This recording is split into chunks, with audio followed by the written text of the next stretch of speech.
Saudações rubro-negras flageniais. Hoje nós vamos falar de Marcos Braz. Será que o Flamengo não vai contratar ninguém nessa janela? Tem dinheiro ou não tem dinheiro para contratar? Vamos falar também de Pedro. Será que temos que ficar choramingando porque vamos perder o Gabigol em 2025, tendo Pedro como nosso centroavante? Então, antes de tudo, deixe seu like, se inscreva no canal e seja um flagenial. Acione o sininho da notificação e fique sabendo de tudo do mais querido do Brasil.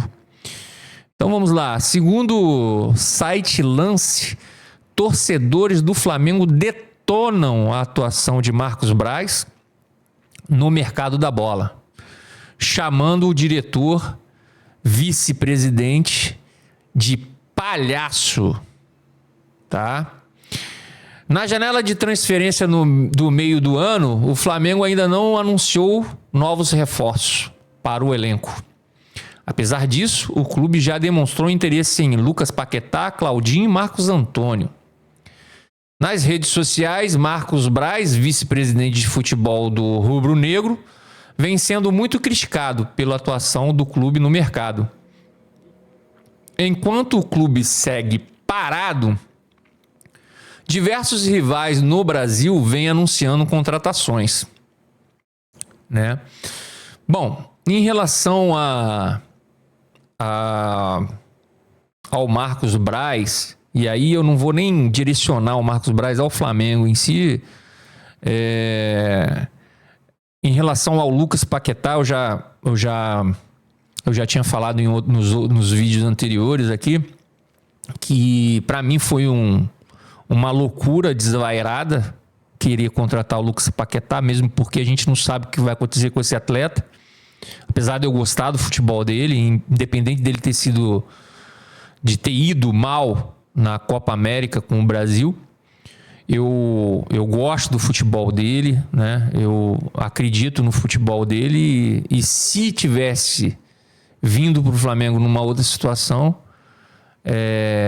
eu gostaria muito, eu sairia aplaudindo, né?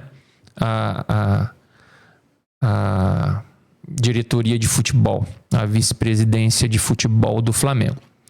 Porém, o caso do Paquetá é muito complicado e ele pode ser punido pela FIFA mundialmente. Então a gente não sabe nem se caso ele vai, depois do julgamento, né, se ele vai conseguir jogar em qualquer outro clube. Ele pode ser punido só na Inglaterra, mas com as evidências, com as que estão surgindo, que são mais de 40, né, que estão falando aí, do envolvimento dele nesse site de aposta, né, onde foi ele, segundo, né, a gente não tem certeza, né, a gente tem que colocar aqui assim, que ele tomou um cartão amarelo e nessas casas de aposta, como eu já tinha falado antes, elas também, você consegue apostar nisso, né? Esse jogador X vai receber cartão amarelo nessa partida. E assim você aposta. E ele apostou que ele receberia um cartão amarelo, né, em determinada partida na Premier League. E isso segundo, né, as acusações. A gente só vai ter certeza absoluta quando ele for julgado e se for condenado. Mas a probabilidade dele ser condenado é muito grande. A Premier League, ela preza muito pela marca e pela instituição dela. E se acontece uma coisa dessa e o jogador não é punido, mancha a imagem da instituição. Muito diferente o que acontece aqui com a dona CBF, né? Que não liga nem um pouco para a instituição, para a marca CBF, fazendo várias cometendo, né, várias situações que prejudica a marca CBF, né? Como a Conmebol também, né, que agora nessa final aí foi uma organização totalmente catastrófica, né? Que a gente viu aí nos noticiários e no jogo da final, né? Então, em relação ao Paquetá, é isso que eu tenho a dizer, né? Isso daí foi uma loucura desvairada que ainda bem que não deu em nada, tá? Em relação ao Marcos Antônio, essa situação ela está em tratamento, né? Está em discussão ainda, forma de pagamento e eles não querem, né? O time do Marcos Antônio, ele não quer vender, emprestar com opção de compra, eles querem vender o jogador e tá parado nisso, né? O Flamengo, como sempre, o Flamengo não vai sair correndo para fechar esse negócio do nada, e eles estão certos nisso. Eu acho que eles estão certos nisso, porque a gente tem tempo para negociar, e se a gente tem tempo para negociar, a gente vai negociar, mas também se não, a gente tem um time muito qualificado. Então, assim, não adianta a gente sair contratando todo mundo e prejudicar também a instituição financeiramente. A gente tem que saber o que está fazendo e nesse ponto eu concordo com a diretoria em não querer contratar qualquer um nesse ponto e também querer jogadores que possa fazer diferença no Flamengo, tá? Em relação ao Claudinho, a situação, pelo que as pessoas estão dizendo, está bem encaminhada, né? E só que esse tipo de contratação, elas demoram, gente. Elas não são feitas de um dia para o outro. Elas demoram, tem várias cláusulas a serem discutidas, analisadas, né? O time russo é muito difícil de negociar com eles, tá? Só que tem uma coisa que é preponderante nas negociações: a vontade do jogador. E pelo que todo mundo diz, ele quer vir para o Flamengo. Agora, vamos esperar para ver o que vai acontecer, tá? Agora vamos falar de Pedro. O grande nome do Flamengo em 2024 é Pedro. Pedro é quem mais converte gols esperados no Brasileirão. E lidera 8 estatísticas do Brasileirão. São dados absurdos, além do fato de que os 26 gols até aqui na temporada o aproximam dos 35 gols marcados na temporada de 2023 inteira, quando teve o ano mais artilheiro de sua carreira.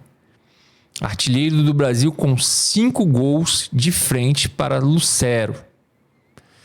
A conversão de gols esperadas é o que permite o camisa 9 somar estatísticas tão boas.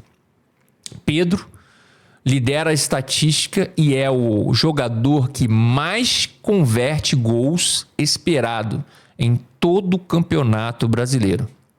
Isso significa que o atleta perde poucas oportunidades, tendo uma alta taxa de conversão de gols que são considerados esperados.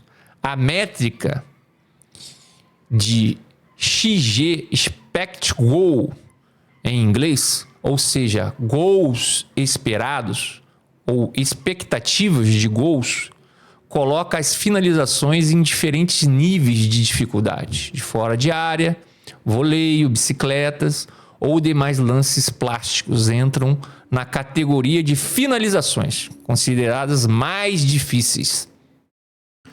Os gols fáceis são geralmente os que o atleta aparece sem marcação dentro da área ou mesmo sem goleiro. São 8 gols marcados por Pedro no Brasileirão, sendo o artilheiro do torneio. O índice de gols esperados, convertidos, é alta. Segundo os dados do SofaScore, são 8,12, ou seja, Pedro converteu a grande maioria das principais oportunidades de gol. Pedro supera Verratti, Isidro Pita, Rony e Júnior Santos. Abaixo de Pedro estão todos os outros jogadores do Brasileirão, logicamente. Mas os nomes citados são os que estão abaixo de Pedro no top 5. A diferença é grande para seus concorrentes. Vamos lá. Pedro, em primeiro, 8,12, 8 gols. Verratti, do Vasco, 6,65, 6 gols. Isidro Pita, do Cuiabá, 6,36, 6 gols. Rony, do Palmeiras, 4,93, 3 gols. E Júnior Santos, do Botafogo, 4,56, 3 gols. Chutes certos alavancam estatística, o que torna a conversão de gols esperado letal em Pedro. É outra estatística. Sua média é de 1,3 chutes certos por partida, ou seja, chutes no alvo. E a bola só não entra caso o goleiro faça a defesa. Esse é mais um dado liderado pelo craque do Brasileirão, empatado com o Verratti do Vasco, que tem a mesma média de chutes certos que Pedro. Pedro, 1,3, Verratti, 1,3, Luciano, do São Paulo, 1,2, Lucero, do Fortaleza, 1,2 e Germancano, 1,2, é o quinto colocado. Tá? Eu trouxe esses números aqui, tá?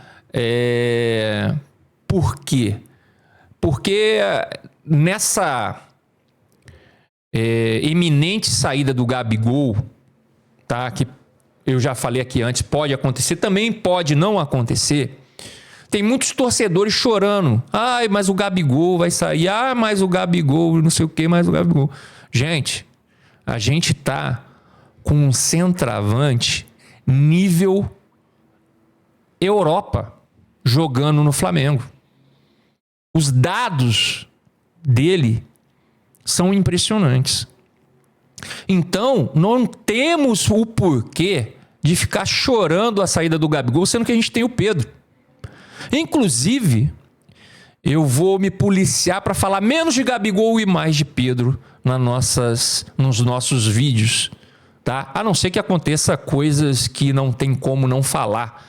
Se por acaso aparecer aí um time da Europa ou da Arábia e vir e pagar uma multa e levar o Gabigol para jogar em outro país, né?